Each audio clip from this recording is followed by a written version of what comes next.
I've had almost 500 songs stuck in my head last year. Earworm. It's a song stuck in your fucking head. I can't stop playing songs in my head. I'm like a 24-hour jukebox with unlimited funds. It never ends. For the past 2 years, I've been keeping track of every single song that has been stuck in my head. When there is music in my brain, I become a disease. A viral infection that spreads music and audio stems wherever I go. Am I fucking crazy?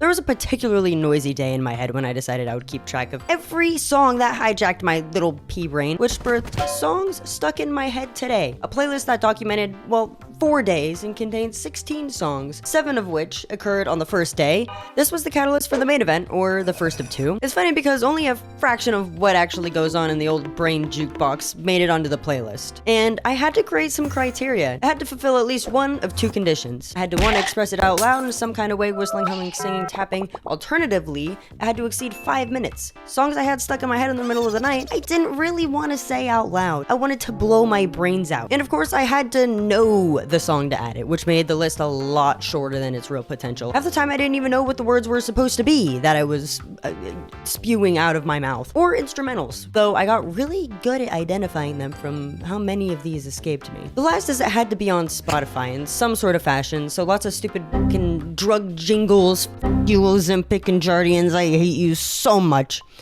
Don't ask me what happened in 2022. I think I just forgot what the I was doing and caught back on later. It happens to the best of us, which is me. I'm the best of us. Why is this stuck in my head 2023? A playlist that starts on January 6th of 2023 and ends on December 31st. A time capsule, a complete collection of tunes that actually paint a pretty good picture of what I was interested in at the time as well as what was popular. I recorded 286 tracks by 256 artists. These were my top genres. Here are some crazy one-day streaks and the deepest cuts. And you know what's crazy is I can remember a lot of words to these songs, but it's also a studied phenomenon. Our brain actually really likes music. It likes to remember music. Ever wondered why we learned lessons to melodies in school? Because you're not just gonna forget how to sing your ABCs, but you are gonna still use that song to remember alphabetical order. It's an important skill, okay?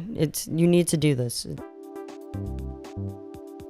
In 2024, I wanted to make it a point to get down as many songs as I could. I really wanted to demonstrate exactly how my brain functions as accurately as possible. So 2023's 256 songs got blown out of the water. 2024's playlist, Songs That Haunt Me at Night 2024, sits at 473 tracks by 447 artists. Spotify counts this as 25 hours of music, but that doesn't account for when June Christie quietly sings in the back of my head for an 8-hour shift. I really enjoyed standards and mellow gold, whatever that means. And yes, 2 years in a row, Frank Sinatra was my top artist. Not on Spotify Wrapped, because Spotify Wrapped is not in my brain. These are the craziest 3 songs in a day, or more. I don't know what I was on. And here are the deepest cuts. Listen to Wicked Fish. I literally made the music video for Seahorsin' Around.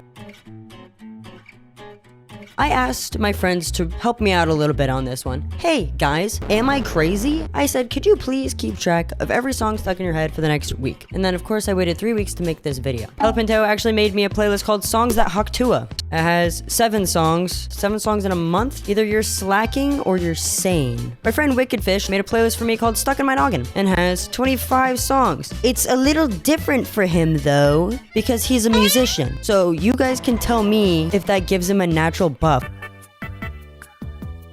Some of you might be wondering how I can possibly live with this much noise in my head. Or maybe you're about to drop a BetterHelp link in the comments. This might be the craziest thing I've said in the course of this video, but I kind of like having songs stuck in my head, and I like keeping track of them. I like to see at what point in the year I rewatched Breaking Bad for the 8th time, or maybe what project I was working on at the time. All of that aside, having these songs stuck in my head doesn't actually drive me crazy. Honestly, it used to just a little bit. Waking up every morning with Billy Joel singing about wine for 2 weeks isn't my definition of fun, but I've gotten over it. Have I found a cure for earworms, you're wondering? Well, yes and no. It just doesn't bother me anymore. I've tried listening to the end of a song that's been stuck in my head for hours, or trying to get something else stuck in my head instead. Brilliant idea, by the way, get another fucking song stuck in your head. None of that really works that great. I've tried. Having a song stuck in my head is like a personal iPod. There's clearly a space that needs to be filled with sound up there, so I just oblige. I let the song be. I let it just live. It has a life cycle up there anyway. I'll just put on some lo-fi or instrumental something, and my brain's little quest to have sound is complete. I think what really did it, though, is making the playlist.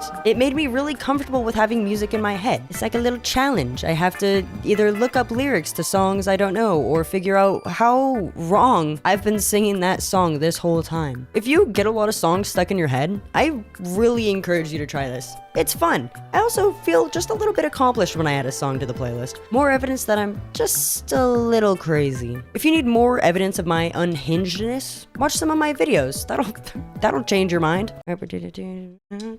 Fuck, oh my god, that's actually stupid. I'm not even doing it for a fucking bit.